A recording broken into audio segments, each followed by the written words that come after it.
Hi, folks. Today we're going to talk a little bit about fiction writing in terms of the big picture. I think that's a good starting point with the understanding that we're going to be diving deeper into these concepts and techniques as the term progresses. In short, I don't expect you to have an in-depth grasp on these concepts right now, but we will be developing that kind of understanding later on.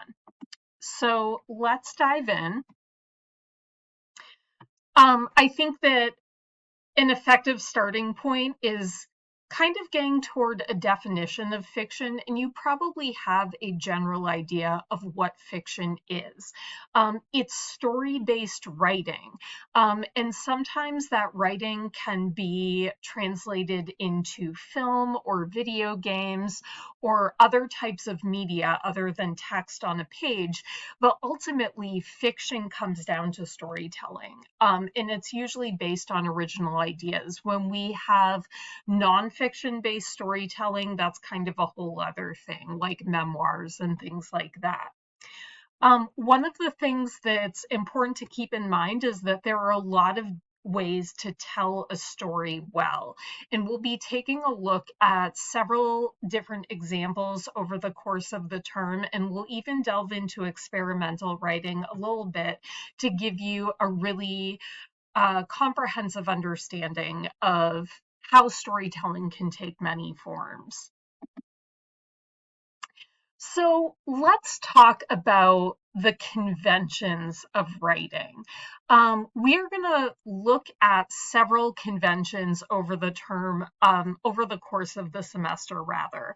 And I think that there are some things that are important to keep in mind. As we talk about different techniques and what tends to work well, it's important to keep in mind that there are no absolutes, and it's okay to deviate from the trends.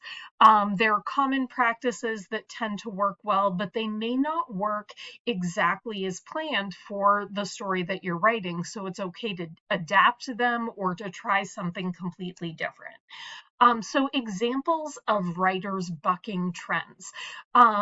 A writing trends might be a story should answer every question it poses and not leave any loose ends. However, you've probably read or watched many stories where there are some loose ends and there's some room for interpretation. Cliffhanger endings, I think, are a great example of this, where the reader is kind of left to draw their own conclusions. The two examples that came to mind for me were The Giver by Lois Lowry, and the film Inception, but you probably also have some stories in mind as well. So we are going to be learning a lot of conventions of writing, and I have rules put in quotes here because I think that rules is maybe too severe a term. Feel free to break the rules when you think it serves your storytelling. And that's when it comes down to purpose. Purpose is key in figuring out when you want to deviate from the conventions of storytelling.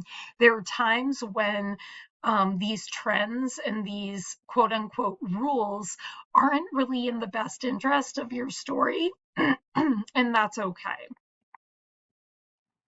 So, if as writers we're allowed to break the rules, then what are the benefits of learning sort of the rules themselves or the common practices? And I think that the first benefit is that you're able to fill your writing toolbox with techniques that tend to work well in a lot of cases. And I like to think of writing practices or techniques as sort of going into a toolbox because ultimately you're pulling out the techniques when you see fit. And you might not be using every technique you have in your repertoire for every piece of writing you produce, and that's okay. I think that part of the work of being a writer is figuring out which tool is right for the job. And learning the conventions can kind of be a good starting point. I think that sometimes learning the common practices or rules can make it easier to figure out what tends to not work well? What are some of the pitfalls that people fall into when it comes to writing? And I think that when we know what the conventions are and how other writers are deviating from them, we can figure out if those deviations are working well or if maybe they're not and they don't really serve the story. And then the final point is that it can give you a big picture understanding of how writing works.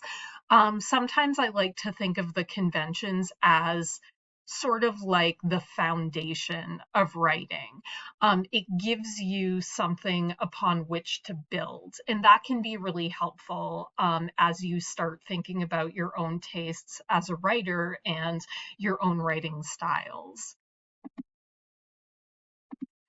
So, how do we learn these conventions or, rules that are not really rules? I think the best way is to read. Read widely, read a lot of different writers in a lot of different styles. I think that it gives you opportunities to figure out what successful writers are doing, what kind of techniques are they using, and are any of those approaches relevant to what you're working on? It can also help you understand the conventions that exist because you may notice them coming into play story to story as you read more and more stories. And you may also get a sense of how writers are challenging those conventions and whether or not that kind of the box thinking could work in your own writing. I think that the more we read, the easier it is for our own tastes as a writer to come into focus. We might notice that we tend to really gravitate toward writing styles of certain writers, whereas other writing styles might kind of alienate us, and that can be a good sort of clue to what we might like our own writing styles to be.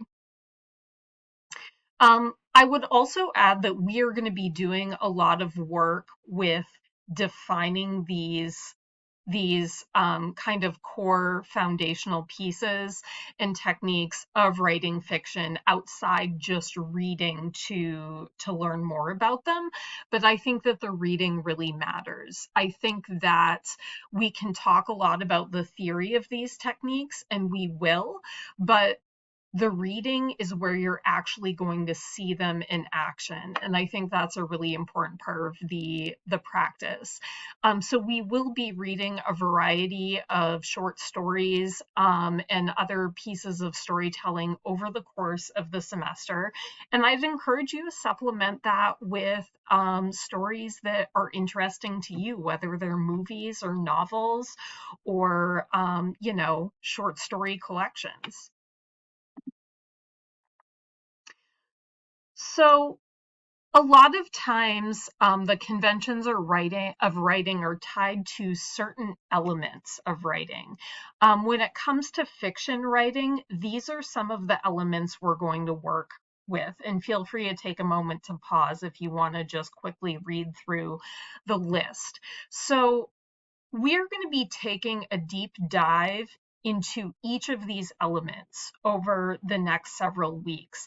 And you'll have an opportunity to sort of learn a little bit about how to develop these elements in your own writing, and to also analyze other texts to sort of see what other writers have done to develop these elements in their own writing and why that may or may not be successful. So hopefully this will provide a good foundation for just beginning to start thinking rather about fiction writing and the kinds of work that you're going to be doing over the course of the semester.